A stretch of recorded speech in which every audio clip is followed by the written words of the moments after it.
दोस्तों, अगर आपको पर्सनल लोन चाहिए तो आज की वीडियो में मैं आपको बताने वाला हूं कि आपको कौन कौन से डॉक्यूमेंट रेडी रखने पड़ेंगे, तभी जाकर आपको कोई बैंक पर्सनल लोन देगा। यहां पर मैं एक चीज़ क्लियर कर दूं, चाहे आप किसी कंपनी में काम करते हो या फिर आपका बिजनेस हो, दोनों ही केस में आपको पर्सनल लोन मिल सकता है। आप बिल्कुल भी टेंशन मत लीजिए। तो चलिए दोस्तों, वीडियो को स्टार्ट कर लेते हैं। सबसे जो पहला डॉक्यूमेंट आपको चाहिए वो है आपका आधार कार्ड और पैन कार्ड। आधार कार्ड, पैन कार्ड आपको चाहिए ही चाहिए, चाहे आप लोन ले रहे हो चाहे कोई भी काम करा रहे हो, तो आधार कार्ड और पैन कार्ड तो लगता ही लगता है।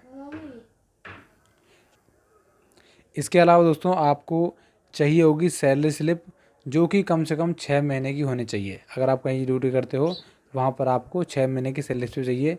अगर आपका खुद का बिजनेस है तो आपको कम से कम 3 साल की ITR चाहिए। अपना GST की जो फाइलिंग करते हो आप, वो रिकॉर्ड चाहिए आपको, ठीक है। इसके बाद दोस्तों आपको चाहिए फॉर्म 16, जो कि कम से कम 2 साल का होना चाहिए। 2 साल पुराना आपका फॉर्म 16 होना चाहिए। इसके बाद दोस्तों अगर आप किसी कंपनी में काम करते हो तो आपको कंपनी से लिखवाना पड़ता है। और लिखवाना क्या आपको बता देता हूँ मैं आपको। तो देखिए, कंपनी आपको कंपनी के लेटर हेड पर लिख के देगी कि जो ये पर्सन है उसका फादर नेम ये है और ये इस कंपनी में काम करता है इतनी तारीख से, और इसकी जो प्रेजेंट ग्रॉस सैलरी है वो इतनी है, और ये बहुत ही हॉनेस्ट है, हार्ड वर्किंग है, पंचुअल है, और this letter issued to him as per his request. तो इस टाइप का एक लेटर कंपनी आपको बना के देगी उसके लेटर हेड पर। ये भी आपको चाहिए होगा जब आप पर्सनल लोन लेने जाओगे तो। इसके बाद दोस्तों बात कर लेते हैं हम अगले डॉक्यूमेंट की।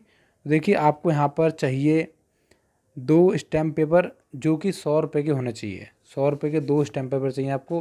अब 2 किस लिए, एक तो हो गया आपका और एक चाहिए आपका गारंटर का, क्योंकि आपको पता ही है लोन लेने के लिए गारंटर की रिक्वायरमेंट रहती है। तो गारंटर का भी एक स्टैम्प पेपर चाहिए और एक स्टैम्प पेपर आपका चाहिए 100 रुपये वाला। इसके बाद दोस्तों जो डॉक्यूमेंट मैंने आपको बताया अभी, वही डॉक्यूमेंट सेम टू सेम आपके गारंटर के भी चाहिए, ठीक है। अगर आप किसी कंपनी में काम करते हो और आपको लोन की रिक्वायरमेंट है, तो आपका जो गारंटर होगा वो पर्सन हो सकता है जिसकी सैलरी आपसे ज़्यादा के हो, ठीक है। अगर आपकी उसकी सैलरी, अगर गारंटर की सैलरी कम है आपसे, तो आपको 2 गारंटर की रिक्वायरमेंट पड़ेगी।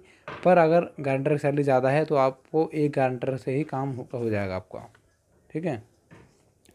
इसके बाद दोस्तों ये सभी डॉक्यूमेंट थे, और जो लास्ट चीज़ है ये दिखाया था आपको। देखिए, फॉर्म 16 इस तरीके का होता है। फॉर्म 16 है आपका, और जो लास्ट में एक जो डॉक्यूमेंट आप देख पा रहे हैं, ये आपका बैंक का फॉर्म होता है लोन लेने के लिए। ये बैंक आपको प्रोवाइड करती है और उसको आपको भर के देना होता है इन सभी डॉक्यूमेंट को लगा के। दोस्तों, डॉक्यूमेंट लगाने के बाद जब आप फॉर्म सबमिट कर दोगे बैंक में जाकर, उसके बाद कुछ टाइम लगेगा, मतलब 1 या 2 दिन लगता है प्रोसेसिंग में। उसके बाद अगर आपने सभी डॉक्यूमेंट को बिल्कुल सही तरीके से प्रोवाइड किया है, उसके बाद वो आपसे गारंटर की रिक्वायरमेंट करते हैं। तो गारंटर को लेकर आपको जाना होता है वहाँ पर, और गारंटर आपको वही ले आना पड़ता है जिसके डॉक्यूमेंट आपने दिए थे, ठीक है। गारंटर साइन करता है वहाँ पर जाकर बैंक में और वेरीफाई करता है कि मैं इसकी गारंटी देता हूँ। उसके बाद अगर सब कुछ वेरीफाई हो जाता है, सब कुछ ओके होता है, उसके बाद आपको बैंक लोन दे देता है आपके बैंक अकाउंट में। दोस्तों, ये था पूरा प्रोसेस लोन लेने का, पर्सनल लोन लेने का, और कौन कौन से डॉक्यूमेंट रिक्वायरमेंट है सब मैं बता दिया आपको। इसके अलावा अगर आपको कोई और भी सवाल है आपके दिमाग में, तो आप नीचे कमेंट कर सकते हैं या फिर मुझे इंस्टाग्राम पर मैसेज भी कर सकते हैं। थैंक यू दोस्तों वीडियो को देखने के लिए।